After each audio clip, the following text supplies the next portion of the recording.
Andre? Good morning, Father Mike.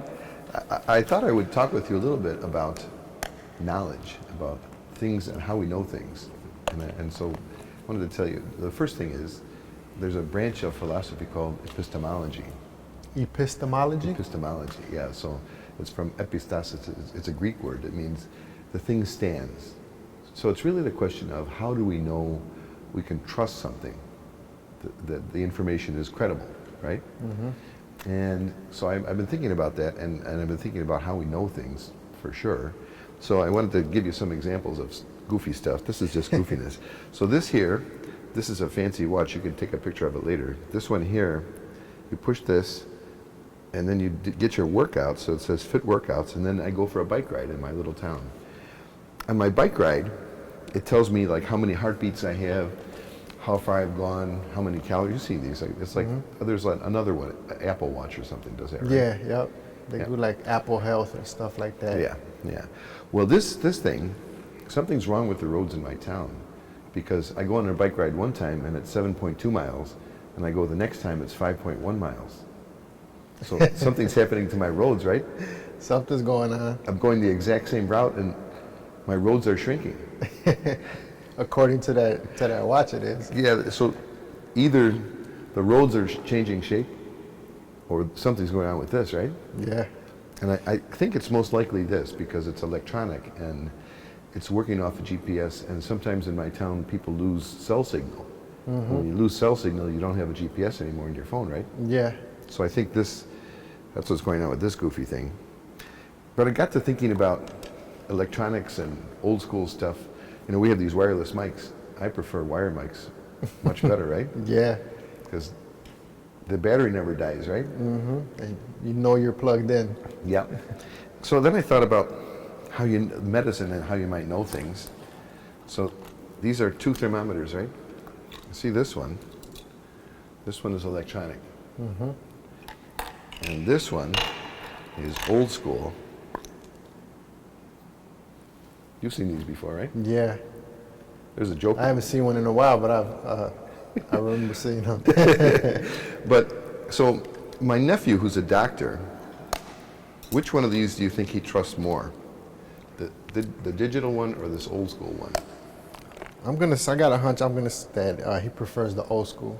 No, he prefers the digital one. Oh, okay. His dad, my brother-in-law, which one do he prefers? The old school one. I think us old guys were like, the less complicated it is, the better it is. Mm-hmm. And it's just simpler. So I started thinking about how you know things are true and why does it make a difference, right? Yeah. So something that's true in knowledge theory is that all kinds of knowledge relates all to each other. There's like a big framework of knowledge where if you learn a lot about music, it'll also tie into architecture. If you know about architecture, it'll tie into the study of linguistics. That all the sciences all relate to each other. Mm-hmm. And in classical knowledge theory, the queen of the sciences is theology. Oh, really? Yeah, it's like the queen. Because after all, what would be better to know about than about God, right? Yeah. The most important thing is, it's nice to know about bricks, nice to know about steel, but really, the ultimate reality, the ground of reality is God, right? Mm-hmm. So then I got to thinking about knowledge revolutions. There was a knowledge revolution when they invented the printing press, right? Mm-hmm. All of a sudden, all kinds of people had access to things that otherwise they wouldn't have access to. Yeah. That was about the time of the Reformation. And the church, Catholic Church, said, we're going to make sure that these are authentic texts that are going out there so people have a real version of the Bible. So in the church, they came up with two things. One is a nihil obstat, and one is an imprimatur. Imprimatur means it could be printed, and nihil obstat means there's nothing standing in the way of it. Nothing standing in the way. So it's not false. What's an example of that? So here's a book. There's different grades of this stuff. I mean, we've been at this a long time. We're talking since the 1500s or better, right? So this one here, Catherine of Siena, you can get a picture later of this, right? Mm-hmm. This one has, in here, published with ecclesial approval. That means some bishop or somebody read this and said, yeah, okay. It's a one level of approval. This one here, Divine Renovation, has inside of it, this one here, nihil obstat. You see it right there? Yeah. So some bishop, Most Reverend Anthony Mancini, Archdiocese of Halifax, in 2014, read this and said, there's no doctrinal errors in here. And all the sciences and theology all have some sort of measure of truthfulness and credibility. So if you're building a building, architects have tables that tell them the strength of wood and steel and bricks and mortar, and so, you know, they otherwise the buildings might fall down, right? Yeah. And when you're doing electricity, electrical engineers have the same kind of sets of charts. In the material world, that stuff is up and down the line, right? Yeah. There's a little bit of a trouble in the medical world. There's a lot of fake medicine, right? Mm-hmm. There's people that'll tell you this or that. It's all on the internet. There's a bunch of horse malarkey out there. Listen, I grew up in a Mexican household, and just all these crazy remedies that my mom used to try to like give me, because, you know, she believed like they cure certain ailments. As I got older, I would question, I'm like, what's the science behind that? Like, how does putting like banana peels on my feet gonna help my throat not be sore anymore? Just stuff like that, you know. And the sad truth of this stuff is that some of the stuff that seems to be like, what on the face of it, turns out to have some actual validity. Yeah. And there's ways doctors really test this stuff and find out.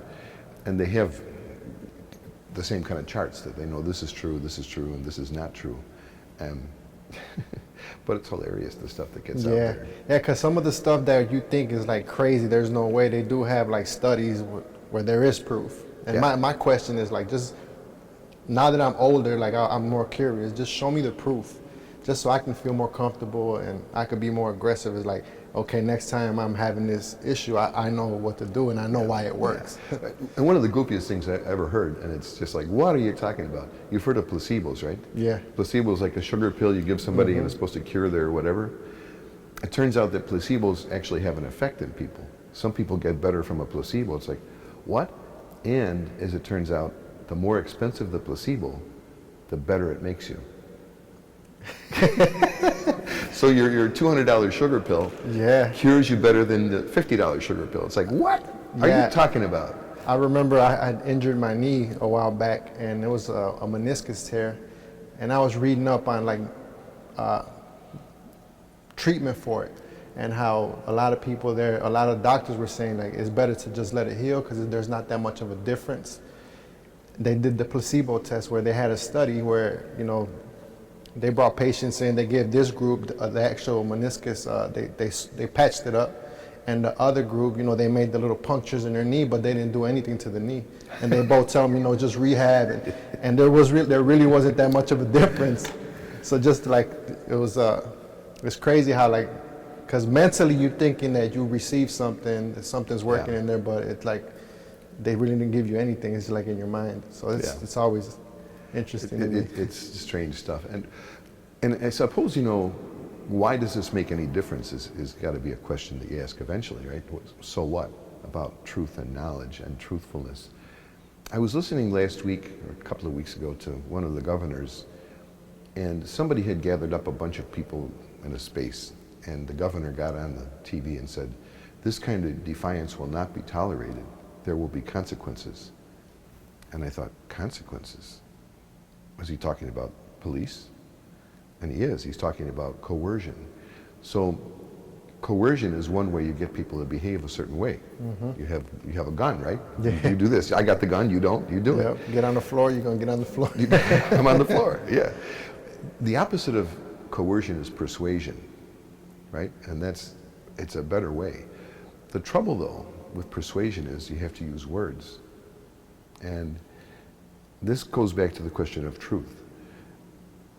If words shift their meaning, if you can't really count on words, you're talking about lies. And what lies do is erode trust.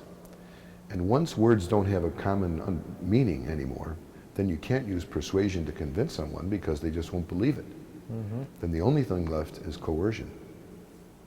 And that's a big problem, don't you think? Yeah. That if nobody will believe the words anybody says, then it's only by force. And so that's a real thing we have to think and pray about, I think, in our culture these days. That, Yeah.